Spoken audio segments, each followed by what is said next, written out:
উনি সভাপতি দেখে যে উনি রেহাই পাবে তা তো না। ছাত্র দলের যে মেইন সভাপতি উনি বিচার করে দিয়ে যাওয়ার পর তো ঝামেলাটা এখানেই শেষ হয়ে যাওয়ার কথা ছিল, কিন্তু ওরা শেষ না করে ওরা উল্টা মারতে আসছে যারা প্রতিবাদ করছে।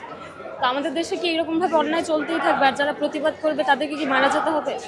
এটার জন্য তো সুষ্ঠু বিচার অবশ্যই চাই, সে যেই হোক। উনি সভাপতি দেখে যে উনি রেহাই পাবে তা তো না। হলে ছাদে বসে তারা মাদকদ্রব্য সেবন করেছিল এবং আমাদের ছাত্রাবাসের শিক্ষার্থীরা তাদেরকে বাধা প্রদান করেছে এবং বাধা প্রদান করাতে যে তাকে যে তাদের উপর হামলা করা হয়। তো ছাত্রদলের সন্ত্রাসী আর সাধারণ শিক্ষার্থীদের মধ্যে এই মাদকদ্রব্যকে কেন্দ্র করে যে মূলত যে এই ঘটনা মাদকদ্রব্য সেবন করতেছিল, তখন সাকিব ভাই দেখছিল, দেখি এটার জন্য সাকিব ভাই না বলছিল, না বলার কারণে যখন এরা মাদকদ্রব্য না করে ওরা মাদকদ্রব্য সেবন করবে এই বিষয় নিয়ে ওরা পরবর্তীতে সাকিব ভাইয়ের উপর সবার উপর আক্রমণ চালায়, একজন একবার পালিয়ে যায়।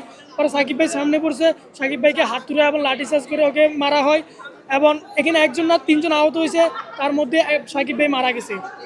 এখন মূল বিষয় হচ্ছে তেজগাঁও কলেজের ছাত্র দলের সভাপতি এবং সেক্রেটারি তরুণ ভাই এবং সেলিম ভাই, এই দুইজনের মাধ্যমে পোলাপান এনে ওদেরকে মারা হয়েছে। একটাই দাবি, যারা এই কাজটি করেছে তাদেরকে যথাযথ শাস্তি দেওয়া হোক। আর আমরা আমাদের ক্যাম্পাসে যেন আমাদের নিরাপত্তাটা আমরা চাই যেমন আমরা যে নিরাপত্তা চাই, কারণ যেহেতু এখানে একজন ছাত্র মারা গেছে, তার মানে আমরাও এখানে নিরাপদ নই।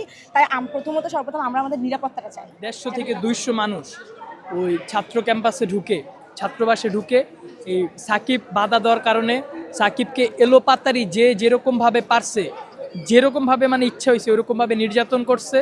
তো 4 দিন ছেলেটা মূলত আইসিইউতে ছিল।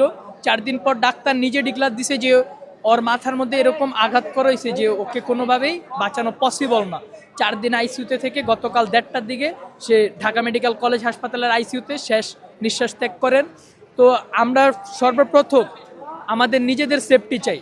আজকে সাকিব, কালকে আমি বা আমার অন্য ভাই বন্ধুরা যখন বাধা দিতে যাবে, আমরাও যদি সেম কাজে শিকার হই, এই কারণে আমরা সুস্থ একটা বিচার চাই, সেটা আইনের মাধ্যমে আর প্রশাসনের মাধ্যমে সুষ্ঠুভাবে একটা বিচার। সাধারণ শিক্ষার্থীরা নিরাপত্তাহীনতায় ভুগছে, কারণ যে কোনো মুহূর্তে আমাদের উপর অতর্কিত হামলা হতে পারে, আমাদেরকে যে কোনো মুহূর্তে আমাদেরকে কিছু না কিছু করতে পারে তারা। তাই প্রশাসনের দৃষ্টি আকর্ষণ করছে, এর জন্য পদক্ষেপ নিতে হবে।